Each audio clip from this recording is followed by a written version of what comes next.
ebibaawo okugezaako neneebuuza lwaki kibaddewo okugezaako okukitegeera taata okugenda engeri gyeyagenzeemu but the whole purpose of it kino yagenze badde neebuuza lwaki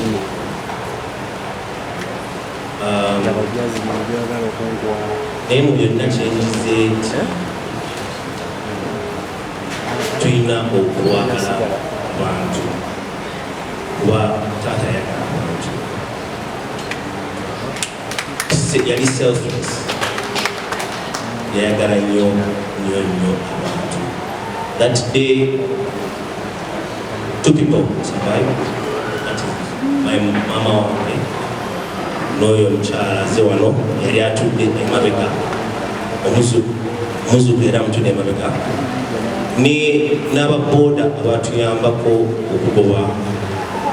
abantu abo nabo baawona kuba bagezako okugyayo emundu nabo okubakuba naye ate emundu negwa mu kyenda kya piki. That's what we were told. Era nabo ne bawona. So nze always nebuuza lwaki kyabaawo nga mukyala naye kyenjize mu bino nti tulina okwagala abantu, tulina okuba n'emitima egyagala okuyamba. Basically ffenna ng'eggwanga tweyagale. Amanya nze Sewavudde Emmanuel Buganda.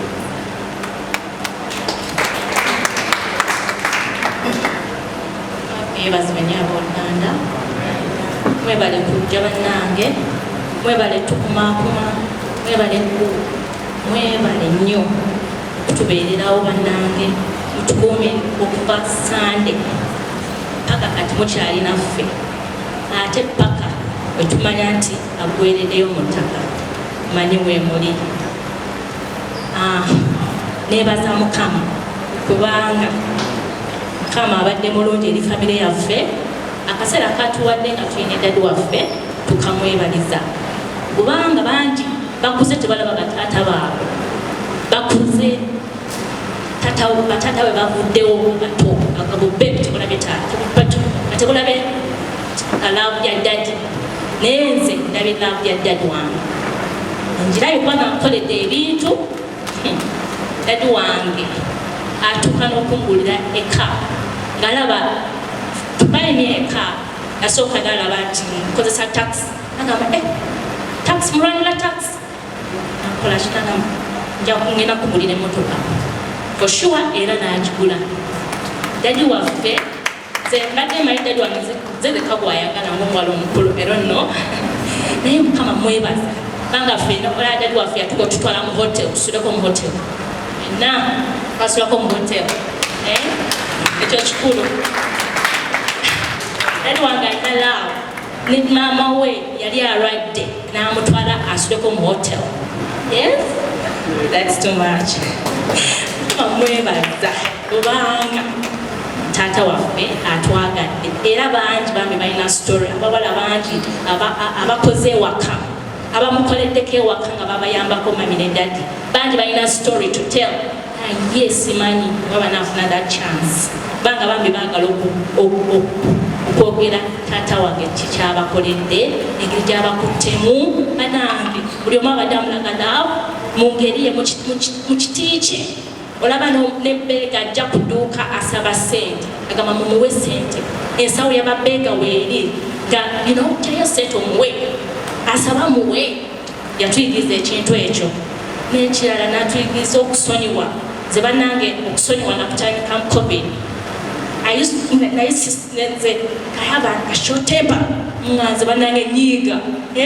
kanti katoto anyiiga naye Mukama yannyamba n'ensumululwa COVID netandika okusonyiwa kubanga taata waffe yatugamba musonyiwe, yakola obubi musonyiwe. Olaba nze kati n'okusaba omuntu akusonyiwe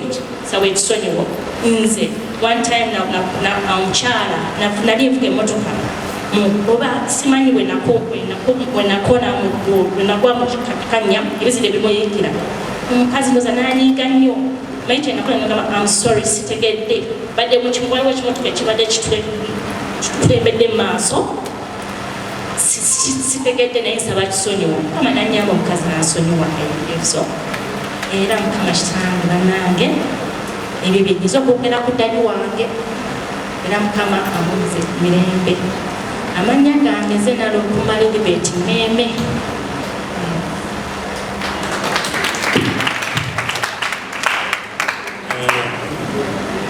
Mazue nze Muganda wa taata wa Omugenzi kati ne maama wa Bbosa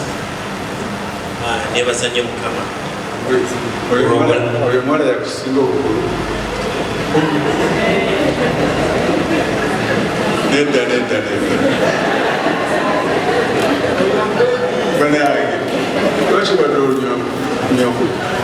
wanywako amata musonyiwe olwokusinga obukulu nawe ekyogere Muganda tuganda nsonyiwa olwokubanga nze mukulu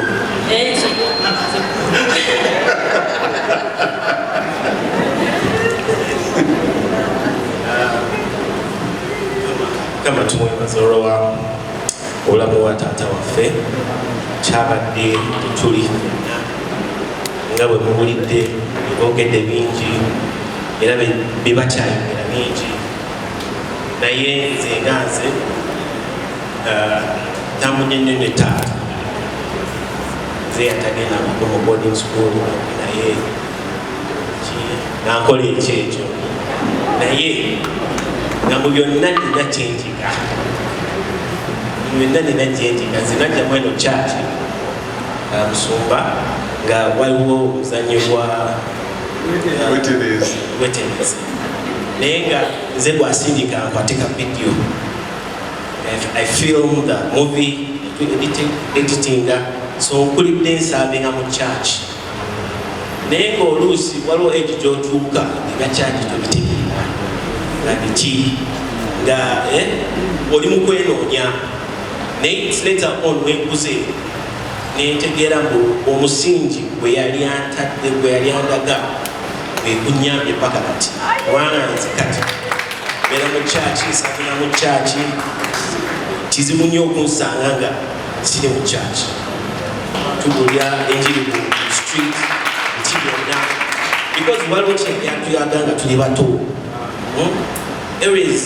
bakulu bano kyebagambye tujja ku makya netubeera mu service paka that service naye muwerabidde evening service ya youth bade mutera naye nga tubeeramu naye byonna nga waliwo kyatuteekamu yayogeranga nnyo ngu woonaakola olizaala ababo ekitegeera kati nange tulina abaffe n'abaana naye nkitegeera muwala wange muto she's very young 3 years naye ku Sunday siyinza kolekaka night 31st night prayers alina okugenda mu church kubanga yeyo foundation alina okumanya because the Bible says omwana mukulize Katonda and they will never go astray kyekyo tulina okukola it's our mandate as parents to do it nebaza nnyo mukama olw'ebyo byatutaddemu ze kinnuma nnyo okulaba kino kati muzeeyi siri naye at this moment why just this month zine mami kati twatambulamu naye bingi byetukola bingi byetulaga andaga ba suppliers be tulaga wano okola wooti just this month just 2 weeks ago twali fenna naye kati owulira kino kati ali mami akiyita kibox kiruma because tubadde ne plans tubadde ne kikola kino naye the Bible says those who believe in God and are called according to his purposes everything happens for good so kino tetumanyi kubanga tukkiriza byaffe God mulimu ekirungi ekirivaamu fenna waliwo kyetujja okuyiga mu kino because that's what the Bible says. Yayagalanga nnyo mbu ebyensi eno tebikumalangamu era tewali kittaggwawo ku nsi apart from the word of God. Era the word of God is going to live. Wadde byonna bigenze, the word of God will always live. Muffe. Nebaza nnyo omusumba Simeon, Pastor Kaiwa, Professor, byonna byotukoledde mu family, otwagala, because you've played a good part. Tuli bato tukula mpaka wetutuuse kati wano twebaza Mukama ffenna tuli wano tewali mwana gwe mulidde mbu weddalu simanyi alimu simanyi alimu atamidde ffenna tuli wano era twawasa abakyala abalungi be mulaba entusanya n'abaami naye n'omwami abali babiri omulala atakoza ate nawaali abakozi n'abakyala baffe abakozi batwagala baagala family batuzaalira abaana abalungi byonna Mukama tumwebaza era taata agenze bonna abalabyeko ekyo kizaamu amaanyi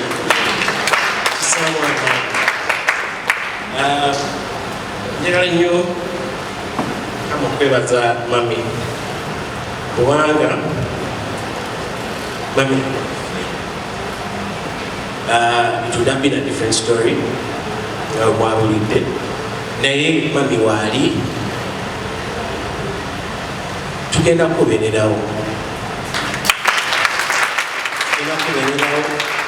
tugenda kukola ekyo kyonna kyetusobola with God's grace okukudaabuda kubanga naawe nga naawe ugenda otukudaabuda